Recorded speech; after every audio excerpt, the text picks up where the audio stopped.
On va un petit peu passer tout ça en revue ensemble. Alors, n'hésitez pas si vous avez des questions via le chat ou à activer votre micro. J'attends encore quelques petites secondes avant de lancer tout ça, avant de partager mon écran.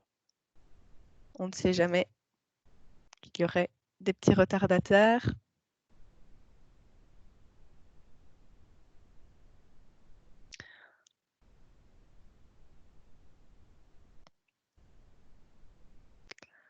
Voilà. Alors, j'espère que vous voyez bien mon écran. Voilà. Alors, pour ceux qui ne me connaissent pas encore ou qui n'ont pas suivi l'atelier de ce matin, je vais me présenter un petit peu. Donc, je m'appelle Amélie Larangera-Torres. Je suis experte métier Product Owner chez Genapi Belgium depuis bientôt 6 ans. Auparavant, j'étais là comme formatrice. J'ai travaillé un petit peu dans une étude et me voilà maintenant ici présente face à vous pour vous présenter donc ce module de feuille de travail. Alors, pourquoi est-ce qu'on a voulu vous présenter ce module aujourd'hui? C'est parce qu'il s'inscrit pas mal dans l'actualité qui nous concerne tous, qui est la crise sanitaire. On a été un petit peu contraints de revoir nos méthodes de travail, de s'adapter, et le télétravail devient un petit peu la règle un peu partout, que ce soit dans les études notariales ou chez les avocats. Voilà, tout le monde est concerné par tout ça. Et la feuille de travail est un très bon point pour la cohésion d'équipe, pour le travail d'équipe. Donc voilà, on voulait passer ce petit module en revue avec vous. Alors, il faut savoir qu'à la création d'un dossier, vous pouvez intégrer donc une feuille de travail dans vos dossiers. Donc ici, si je pars de la création d'un nouveau dossier, voilà, donc directement sur la page de garde de création du dossier, vous avez la possibilité ici d'intégrer une feuille de travail.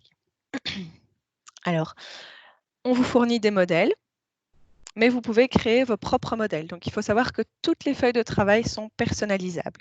J'y reviendrai par après, mais voilà, ici, vous voyez que on peut voir là les modèles que nous livrons et le modèle étude que je me suis personnalisé.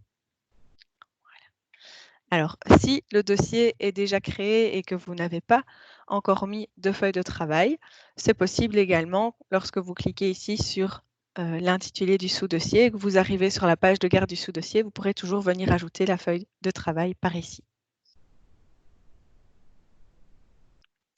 Une fois que vous êtes dans votre dossier, la feuille de travail apparaît comme ceci en premier onglet. Et donc, elle apparaît ici avec toutes les tâches. Donc, il faut savoir que la feuille de travail, c'est une checklist. La liste de toutes les tâches que vous allez avoir à faire par type de dossier.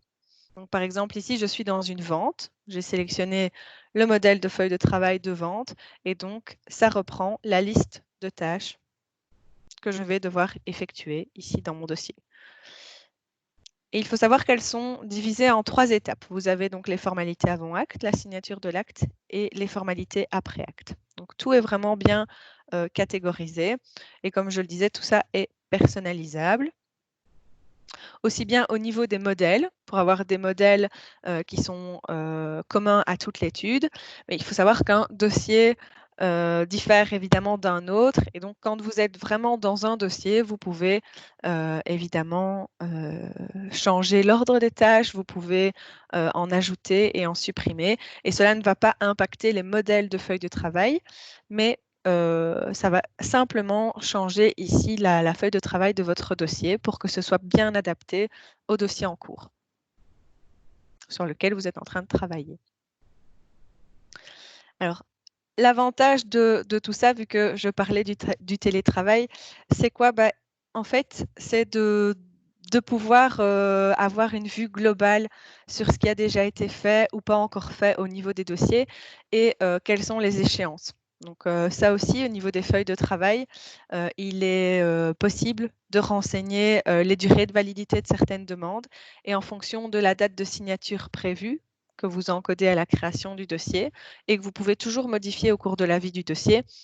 D'ailleurs, eh bien, toutes ces durées de validité vont s'adapter et ça va vous permettre de voir directement si vous avez des tâches qui seront périmées au moment de la signature de l'acte ou des tâches qui deviennent urgentes parce que vous ne les avez pas encore faites et qu'on se rapproche de la date de signature.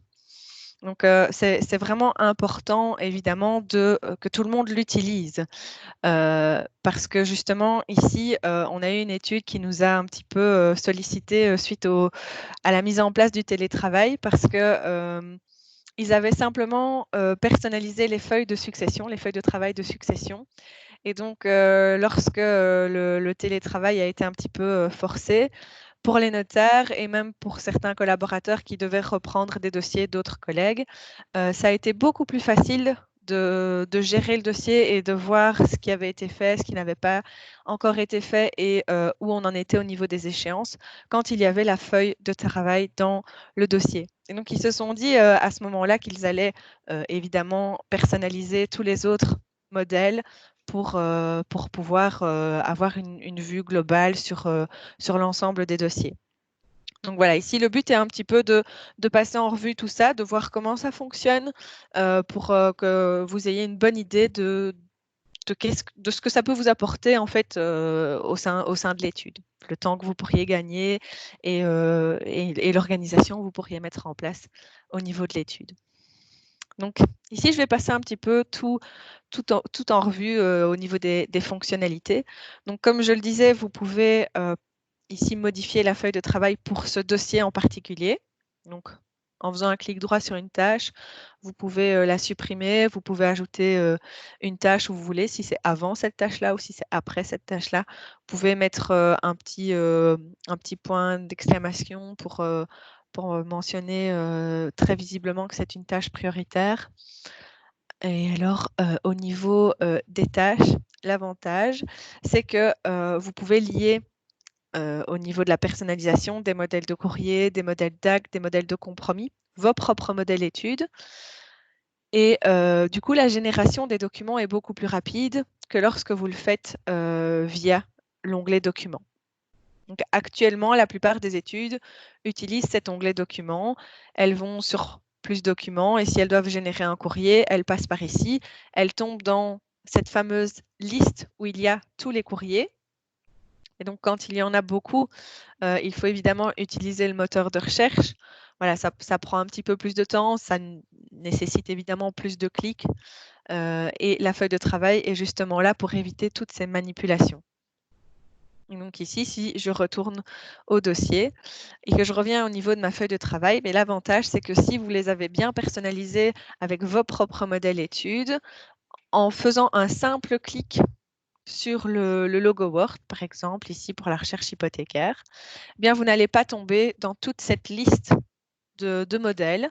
Si vous avez attaché directement le bon modèle que vous avez l'habitude d'utiliser, il suffit simplement ici de cliquer sur Ouvrir et votre modèle de courrier va apparaître à l'écran dans du Word, logiciel que vous connaissez bien. Et vous allez donc pouvoir modifier votre courrier qui va donc s'enregistrer automatiquement dans votre dossier comme avant, toujours dans l'onglet Documents. Donc là, il n'y a pas de surprise à ce niveau-là.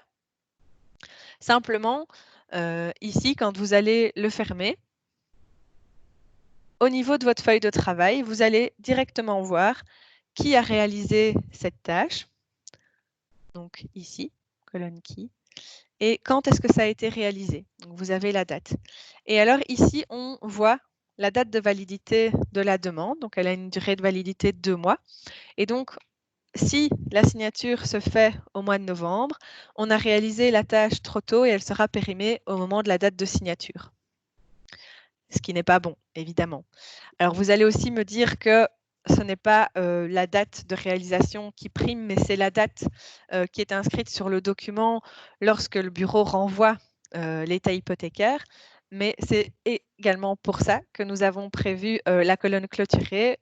Et donc, lorsque vous recevez le courrier avec la date mentionnée dessus, vous pouvez donc cocher ici la colonne clôturée. Et là, vous pouvez toujours renseigner alors la date du bureau. Et donc, comme je le disais, c'est vraiment interactif, donc tout va se recalculer. Et donc ici, pour le moment, vu qu'on l'a fait trop tôt, on a le petit picto qui nous dit que la tâche sera périmée au moment de la signature de l'acte. Mais si je viens bien clôturer et que je mentionne bien la date inscrite sur le document au moment où je le reçois et qu'on est dans les temps, eh bien, le petit picto périmé disparaîtra. Si vous êtes dans les temps, alors il n'y a pas de souci. Alors, ici, au niveau de la feuille de travail, une amélioration majeure quand même qui a été faite, c'est la possibilité de pouvoir réaliser ou clôturer plusieurs tâches en même temps ou de supprimer plusieurs tâches en même temps. Si dans le cadre d'un dossier, il y a des choses que vous ne devez pas faire pour une raison X ou Y, vous pouvez sélectionner les tâches ici sur le côté avec le petit V. Si elles ont déjà été faites et que vous voulez les renseigner comme étant réalisées à la date d'aujourd'hui ou à la date d'hier, voilà, vous pouvez sélectionner la date et puis cliquer sur réaliser. Si elles sont également clôturées, vous pouvez faire la même manipulation directement. Et si vous voulez les supprimer, vous cliquez alors sur le bouton supprimer. Donc tout va venir se compléter en une seule fois. Donc pas besoin de les faire une par une. Donc voilà, ça c'est vraiment pour gagner du temps, pour ne plus devoir réaliser ou clôturer les tâches une à la fois. Donc, comme je le disais, la feuille de travail est divisée donc en plusieurs étapes. Ici, j'ai un petit peu montré les formalités avant acte, mais cela se passe de la même manière pour tout ce qui est formalité après acte. Et donc également pour tout ce qui est génération de répertoire, e-registration, vous pouvez faire tout ça également à partir de la feuille de travail. Alors, si certaines tâches, pour certaines tâches, vous n'avez pas pris le temps de cocher la case réalisée ou la case clôturée, mais que par exemple, vous savez que tout est fait au niveau des formalités avant acte, vous n'êtes pas obligé de sélectionner ici les différentes tâches et puis de venir mettre clôturer ou de les faire une par une. À hauteur de la rubrique formalité avant acte, vous avez la petite case clôturée. Et donc là, si vous êtes certain que tout a été fait au niveau des formalités avant acte, vous pouvez cocher cette petite case et toutes les tâches de la rubrique formalité avant acte vont se clôturer et ça se replie pour une meilleure visualité pour une meilleure visualisation sur ce qu'il reste à faire. Donc ça, c'est vraiment sur l'utilisation de la feuille de travail directement dans eNote. Toutes ces manipulations, en fait, évitent de devoir à chaque fois reprendre le dossier papier. Quand on est en télétravail, on ne va pas commencer à reprendre tous les dossiers papier de l'étude chez soi. Et on ne va pas commencer à chaque fois à aller rechercher la feuille de travail papier que la plupart des études utilisent pour aller écrire fait le 9 juillet 2020 par Amélie. C'est des choses que vous devez faire à chaque fois. En plus, aller reprendre cette feuille et tout noter de manière manuelle dessus. Alors qu'ici, dès que vous générez le document à partir de la feuille de travail, quand vous fermez votre document, les champs se complètent automatiquement. Donc la date et qui a réalisé la tâche. Donc c'est vraiment de manière automatique. Ça vous évite toutes ces tâches manuelles que vous avez habituellement à l'étude. Alors, évidemment, si vous êtes quand même fort attaché au papier et que vous voulez quand même avoir la feuille de travail avec tout ce qui a été fait ou ce qui reste à faire de manière papier, vous pouvez bien sûr quand même continuer à imprimer vos feuilles de travail en cliquant sur le petit bouton imprimer. Ça va vous générer le PDF, voilà, comme ici, et vous pouvez vous l'imprimer. Alors, j'en parlais au début, les feuilles de travail, elles sont personnalisables. Et donc, pour les personnes qui disposent des droits administrateurs de la feuille de travail, vous avez ce petit bouton administrer qui apparaît ici sur la droite. Alors, je vais agrandir ici la feuille de travail. Hop, si ça veut bien. Avec les aléas du direct, on n'est jamais sûr de ce qui va se passer. Mais bon, c'est pas grave. Ça ne m'empêche pas de cliquer sur le petit bouton Administrer pour vous montrer comment personnaliser les modèles de feuilles de travail. Tout le monde n'a pas les droits automatiquement. Donc ça, s'il les faut à certaines personnes, il ne faut pas hésiter à les demander. Et alors, c'est assez simple au niveau de la personnalisation. Alors, ça prend, ce qu'on entend souvent, c'est que ça prend un petit peu de temps à faire au début. C'est vrai. C'est vrai que ça demande un petit peu de personnalisation, mais lorsque vous avez la version premium, il y a de toute façon une journée de paramétrage des feuilles de travail qui est prévue avec le formateur. Et donc, c'est quelque chose que le formateur peut faire seul ou avec vous si vous lui avez préparé tout ce qui est à ajouter, supprimer, modifier, il peut le faire seul de son côté et vous personnalisez tous vos modèles de feuilles de travail. Sinon, ça peut se faire en collaboration avec le formateur et une fois que vous avez les droits, vous allez voir que vous pouvez y venir quand vous le souhaitez et ça va relativement vite. Donc, comment ça se passe? Donc, ici, on retrouve les différentes étapes et alors les différentes tâches. Ici, je vois que c'est une tâche demande d'information au vendeur qui se fait par courrier. Et j'ai 2 modèles attachés à cette tâche. Il est possible donc de modifier l'intitulé en cliquant ici sur la case. Donc vous pouvez taper du texte. Donc si vous ne voulez pas qu'il soit mis demande d'information au vendeur comme ceci, mais plutôt comme cela, hop. Voilà, vous pouvez vraiment modifier l'intitulé des tâches. Si c'est quelque chose que vous faites par mail et non pas par courrier, vous pouvez ici dérouler le petit menu déroulant et choisir alors que c'est quelque chose que vous ne faites pas par courrier, donc vous le faites d'une autre manière, donc vous pouvez sélectionner autre.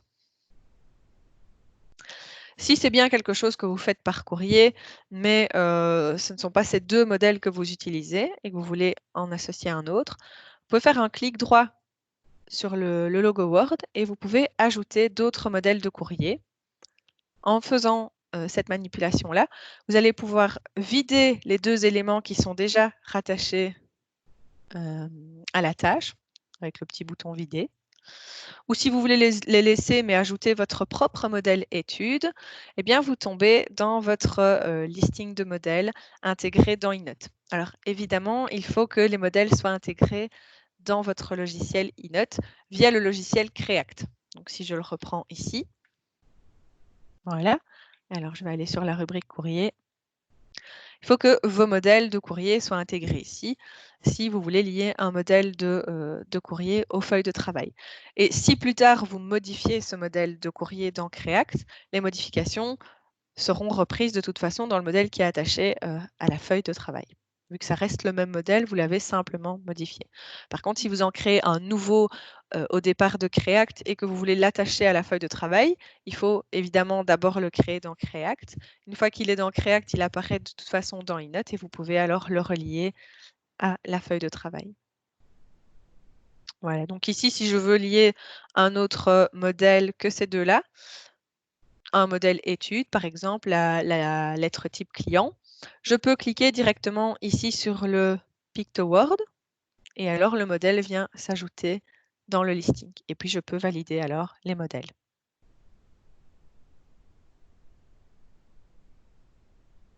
Je retombe alors dans la feuille de travail et je peux voir que sur ma première tâche, ma modification au niveau de l'intitulé est toujours là et j'ai un 3e modèle qui s'est ajouté.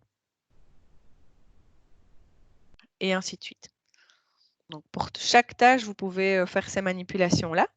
Alors si vous voulez ajouter une tâche supplémentaire ici dans la liste, vous pouvez cliquer sur une tâche. Voilà, si vous voulez la mettre avant celle-ci ou après celle-ci, vous faites un clic droit dessus et vous avez la possibilité d'ajouter une tâche avant ou après. Ça vous ajoute donc une ligne vierge que vous allez pouvoir renommer comme vous le souhaitez et typer comme vous le souhaitez.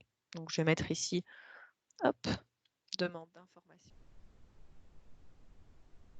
vos confrères, par exemple. Voilà. Et ici, comme je le disais, si c'est de nouveau une tâche que vous faites par mail, vous pouvez laisser autre. Si c'est quelque chose que vous faites de nouveau par courrier, vous pouvez renseigner courrier. Et là, à nouveau, vous pourrez alors attacher un modèle en faisant un clic droit sur le Pictoword et ajouter un modèle de courrier ou des modèles de courrier. Alors, quand vous liez plusieurs modèles de courrier, évidemment, le modèle ne s'ouvrira pas automatiquement quand vous allez vouloir générer le document dans un dossier. Vous aurez juste le choix entre ces trois modèles-là. Tandis que s'il n'y a qu'un seul modèle qui est rattaché, celui-là s'ouvrira directement. Alors, je vois ici que j'ai une question au niveau des modèles de mail. Alors, il n'est pas encore possible d'attacher les modèles de mail via la feuille de travail. Donc, au niveau d'Outlook, vous pouvez effectivement vous créer des modèles de mail via le panneau de composition d'email. Au niveau de la feuille de travail, ce n'est pas encore relié, mais ça viendra pour plus tard.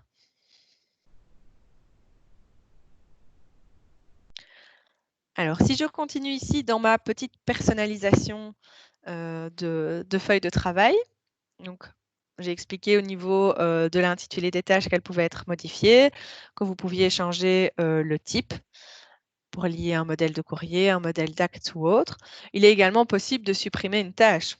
S'il y a une tâche qui ne vous intéresse pas, voilà, que vous ne voulez pas avoir au niveau de la feuille de travail, vous pouvez très bien faire un clic droit dessus et la supprimer. Voilà, donc ça, c'est possible aussi. Et si l'ordre des tâches ne vous convient pas, vous avez des petites flèches directionnelles ici sur le bord gauche. Et alors, vous pouvez changer l'ordre en faisant glisser la tâche vers le haut, vers le bas, comme vous le souhaitez.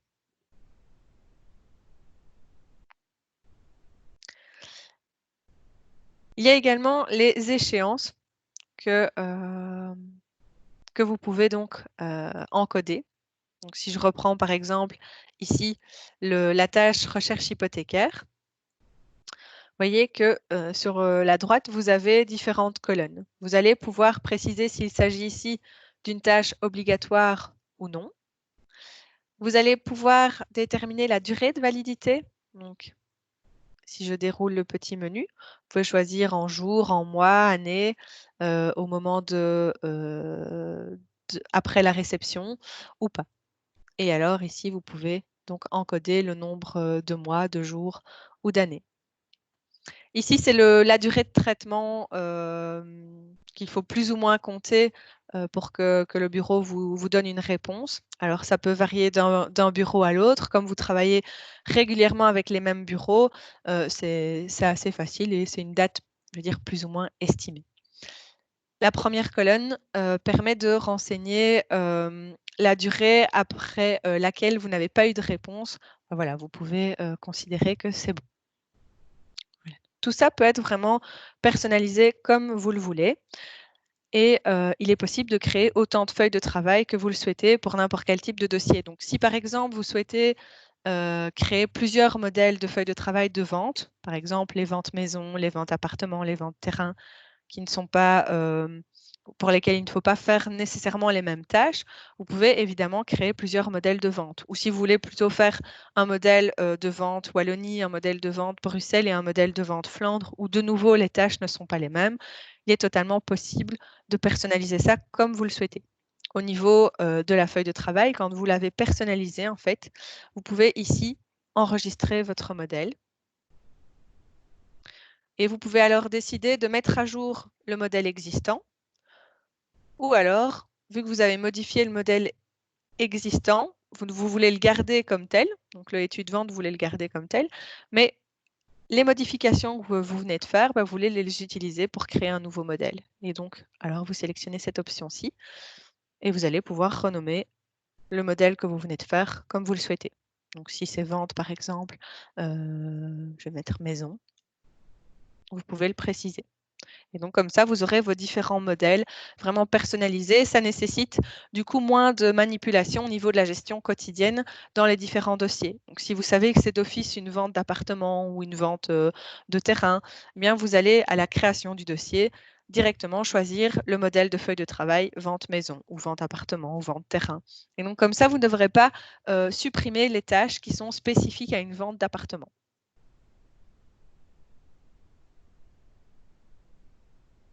Et alors, une fois que vous avez enregistré vos modifications, vous pouvez rebasculer en mode travailler. Et donc là, vous sortez du modèle de feuille de travail pour revenir vraiment dans la feuille de travail ici de votre dossier dans lequel vous vous trouvez, dans lequel vous étiez en train de travailler.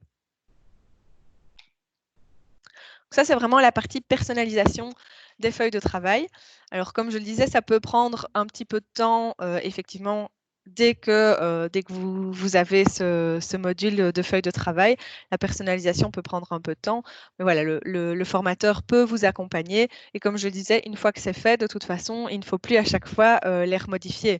La loi ne change pas non plus toutes les semaines, donc heureusement pour vous. Donc, il ne faut pas à chaque fois repasser dans ces modèles de feuilles de travail pour modifier les tâches ou en ajouter ou en supprimer. Seule chose, voilà, c'est d'avoir vos modèles dans Creact, qu'ils soient bien personnalisés et de les attacher à vos modèles de feuilles de travail. Une fois que c'est fait, alors là, il y a un travail un petit peu d'équipe et du notaire derrière pour la mise en place de ce nouveau mode de fonctionnement au sein de l'étude. Donc, les petites réunions pour organiser vraiment le travail au sein de l'étude sont très importantes. Dernièrement, on a donné une formation dans une étude où il ne fonctionnait pas du tout comme ça. Et ça a été un petit peu l'occasion de tout réorganiser. Au sein de l'étude, il y avait eu pas mal de changements et notamment avec la crise sanitaire, le télétravail a été mis en place. Donc, c'était le moment de réorganiser le travail au sein de l'étude. Et pour le notaire, c'est vrai que c'est beaucoup plus facile avec les feuilles de travail parce que tout ça est lié à notre tableau de bord. Alors, le tableau de bord, je vais vous le montrer.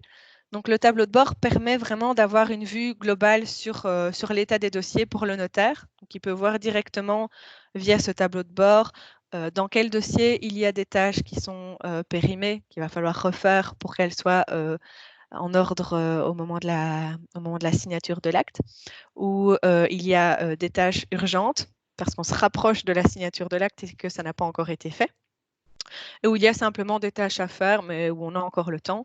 Et si toutes les feuilles de travail sont bien utilisées par tout le monde, il a également la charge de travail par semaine, par collaborateur. Et donc, ça lui permet de mieux attribuer les dossiers. Il ne va pas encore aller attribuer un nouveau dossier à une personne qui est déjà surchargée. Il va plutôt en donner les nouveaux à une personne qui a peut-être un petit peu moins de dossiers en ce moment. Et ici, vous voyez vraiment l'intitulé des sous-dossiers. Donc, il peut voir aussi la nature des sous-dossiers qui sont en cours chez chaque collaborateur, parce que certains dossiers sont évidemment plus complexes que d'autres. Donc, peut-être qu'une personne en aura beaucoup, mais ce sera peut-être des dossiers un peu plus simples. D'autres en aura moins, mais ce sera des dossiers un peu plus compliqués. Donc, pour lui, c'est beaucoup plus facile de gérer son étude et d'avoir une meilleure organisation et peut-être aussi une meilleure ambiance en ne surchargeant pas les personnes qui sont déjà peut-être surchargées. Donc, le notaire a évidemment un mode notaire, mais il y a également le mode formaliste pour les personnes qui gèrent plus le post-acte. Donc là aussi, on peut voir la charge de travail par semaine, par collaborateur et les différents dossiers qui apparaissent ici sur le côté. Donc, déjà, au niveau du notaire, c'est vraiment un gros gain de temps. Et alors, quand on est ici sur le tableau de bord, même pour un collaborateur, c'est très simple de voir directement où il y a des choses périmées, des choses urgentes à faire. Et donc, s'il veut voir uniquement les dossiers avec des tâches périmées ou des dossiers avec des tâches urgentes, il clique ici sur la couleur qui l'intéresse et il va pouvoir alors rentrer dans le dossier. En cliquant ici sur le dossier, il voit les tâches qui sont prioritaires, les tâches qui ont déjà été réalisées. Et à partir de là, il peut cliquer sur la petite flèche pour rentrer dans le sous-dossier directement et aller alors réaliser les tâches qui sont urgentes. Donc, comme ça, on évite de passer à côté de certaines tâches à faire, de certains délais. Donc, c'est vraiment une vue globale pour une meilleure gestion de vos dossiers, de vos sous-dossiers.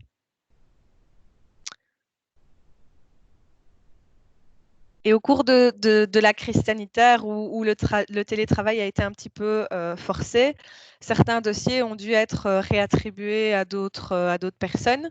Ce qui n'est pas forcément facile quand on n'est pas sur place. On se parle évidemment un peu moins avec les collègues. Donc, la feuille de travail et le tableau de bord permettent de voir directement en un coup d'œil ce qui a été fait, quand est-ce que ça a été fait, et de voir donc les échéances directement. Donc, ça évite déjà un petit peu de stress d'avoir ce visuel général, global. Et alors, habituellement, quand c'est comme ça, s'il n'y a pas de feuille de travail, on va passer en revue chaque document. Alors, quand il n'y en a pas beaucoup, ça va, mais quand il y en a 50, 60, s'il faut passer son temps à tout regarder au niveau des intitulés, et parfois les intitulés ne sont pas très parlants, les documents n'ont pas été spécialement bien renommés, ou la manière dont votre collègue renomme les documents, ce n'est peut-être pas celle que vous employez habituellement, et donc ça ne vous parle pas trop, qu'il va falloir à chaque fois ouvrir les documents pour voir ce que c'est, pour voir ce qu'on a reçu, ce qui a été fait ou pas fait. Donc voilà, c'est pas évident, c'est pas une manière de faire très très pratique. Donc la feuille de travail est vraiment là pour alléger tout ça. Mais comme je le disais, ça nécessite une réunion, une petite organisation d'équipe avec tout le monde, avec le notaire, et que tout soit bien expliqué à chacun, quitte peut-être même à refaire des petites formations. Mais c'est vraiment important de faire ça en équipe. Voilà. On a un petit peu passé tout en revue au niveau de la feuille de travail et du tableau de bord.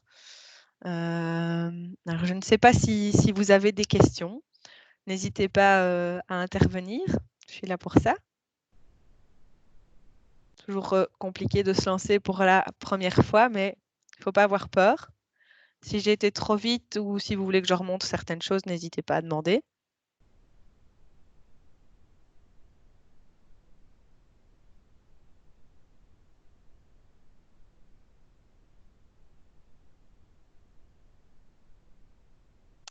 Alors, voilà une.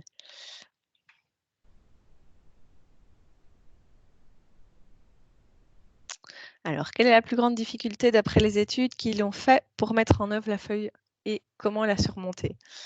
Effectivement, comme je le disais, c'était vraiment la personnalisation, parce que il y a des études où il y a beaucoup de modèles et des études où il n'y en a pas beaucoup du tout, qui n'ont pas pris en main en fait le logiciel Creact. Et donc dans un cas comme dans l'autre, c'est un petit peu ça la difficulté. Quand il y a beaucoup de modèles, c'est de prendre le temps évidemment de créer les modèles de feuilles de travail et de rattacher les bons modèles à chaque tâche. Donc effectivement, s'il y a beaucoup de modèles, ça peut prendre du temps. Alors là, comment est-ce qu'on peut surmonter ça?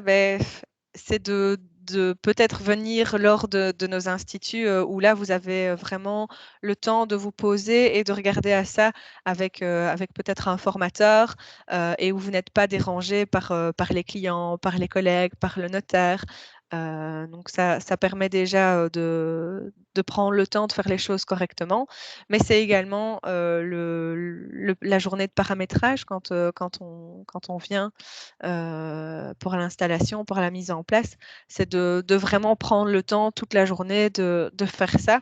Certaines études ne préparent pas la venue du formateur, ne préparent pas tout ça. Donc ça, c'est quand même un gros travail déjà de fait à l'installation au niveau du paramétrage. Et puis alors, quand il y a peu de modèles, c'est vrai que là, il faut de nouveau prendre le temps de tout intégrer dans Creact. Donc, la création de tous les modèles dans Creact peut déjà prendre un petit peu de temps, et après, il faut les relier aux différents modèles de feuilles de travail. Maintenant, comme je le dis, on se dit toujours que c'est du temps perdu, mais c'est pas du tout ça, c'est vraiment du temps gagné. C'est du temps qu'il faut prendre en amont pour préparer tout ça, pour le faire. Mais après, ça va être un gros gain de temps et c'est vraiment comme ça qu'il faut le voir parce que ça va permettre un travail d'équipe, vraiment. Et de nouveau, ici, nous mettons en place des moyens pour vous aider, pour intégrer vos modèles, donc que ce soit dans notre institut où le formateur peut également venir sur place à l'étude pour vous aider à l'intégration de tous ces modèles. Et lorsque vous venez ici en institut, comme je le disais préalablement, vous êtes au calme et si vous avez des questions, le formateur est là pour y répondre, pour vous aider, pour regarder avec vous quand ça bloque. Donc voilà, c'est vraiment prendre le temps de mettre en place tout ça pour gagner du temps par après.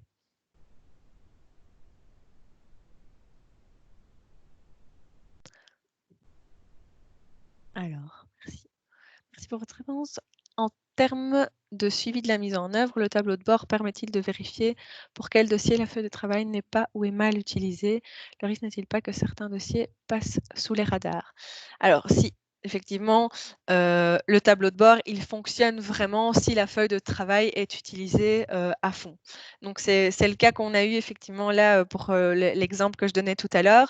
On a donc eu une étude où la feuille de travail avait été mise en place uniquement pour les dossiers de succession. Et donc, au niveau des dossiers de succession, tout a été facilement géré lorsque le télétravail a été mis en place. Pour les autres dossiers, ça a été beaucoup plus fastidieux, beaucoup plus compliqué. Et malheureusement, au niveau du tableau de bord, s'il n'y a pas de feuille de travail, les dossiers vont apparaître comme ceci. Alors, je vais vous montrer. Hop, voilà.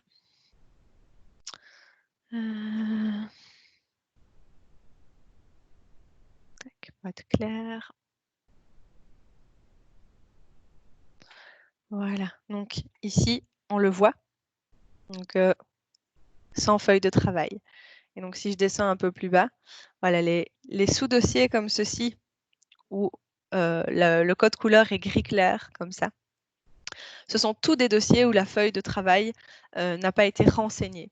Donc déjà ici, on peut le voir à partir du tableau de bord. On peut directement voir dans quel sous-dossier la feuille de travail n'a pas été mise. Et on voit directement quel clerc est gestionnaire de ce sous-dossier-là. Donc, rien qu'à partir de ça, on peut effectivement voir que la feuille de travail n'est pas dans le dossier et on n'a pas du coup de suivi au niveau de ces dossiers-là. Ça, c'est une première chose dont on peut se rendre compte. Et là, à part demander aux collaborateurs vraiment de jouer le jeu et de respecter un petit peu les consignes mises en place au niveau de l'organisation de l'étude, il n'y a pas vraiment d'autres moyens. Il faut vraiment, ça c'est vraiment un travail de discussion, d'organisation que le notaire doit avoir avec ses équipes pour que tout le monde respecte la nouvelle organisation de l'étude et que tout le monde mette en place correctement les choses demandées.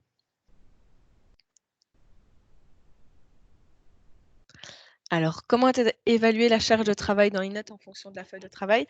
C'est en fonction, je vais dire, du nombre de tâches qui ont déjà été réalisées ou non. Donc, hop, si je reprends ici une feuille de travail, voilà, par exemple celle-ci. S'il y a peu ou pas de tâches, enfin peu ou beaucoup de tâches réalisées, c'est en fonction de ça que tout va être calculé au niveau de la charge de travail. C'est vraiment par nombre de tâches, par dossier, par collaborateur.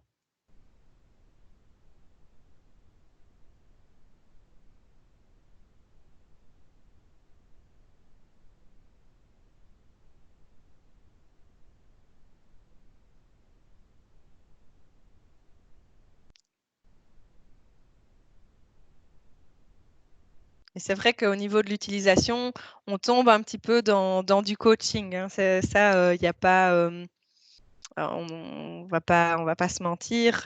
Il faut vraiment qu'il y ait un petit travail de coaching et motiver les troupes à utiliser tout ça. Et il faut peut-être un élément au sein de l'équipe qui va prendre un petit peu le lead par rapport à ça et montrer que voilà, il a gagné autant de temps ou il n'a pas perdu de temps justement à chercher certaines informations parce que justement il y avait la feuille de travail.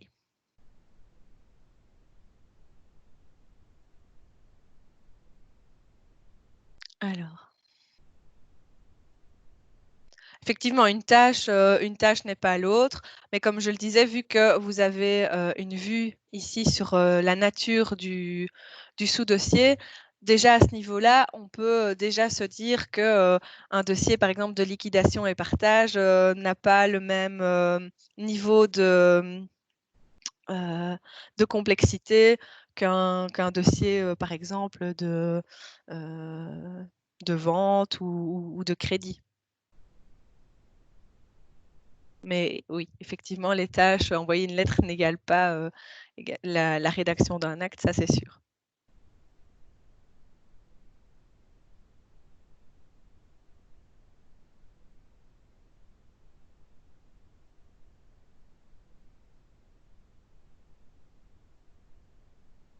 Merci pour vos questions et vos retours. Pour les autres, n'hésitez pas si vous avez des questions.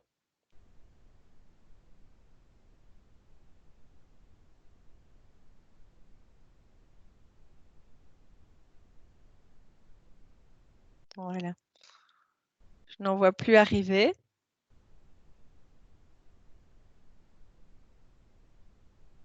Merci à vous. Contente que ça vous ait plu et que ça a été clair. Si jamais vous avez d'autres questions auxquelles vous pensez ou si vous voulez plus d'informations, n'hésitez pas à nous contacter via notre support ou via les canaux de communication que vous connaissez. On reste disponible ou même via le salon digital, évidemment, via le chat. Nos conseillers sont également disponibles jusqu'à fin de journée. Donc voilà, je vous remercie d'avoir assisté à cet atelier et je vous souhaite une très belle fin de journée. Au revoir.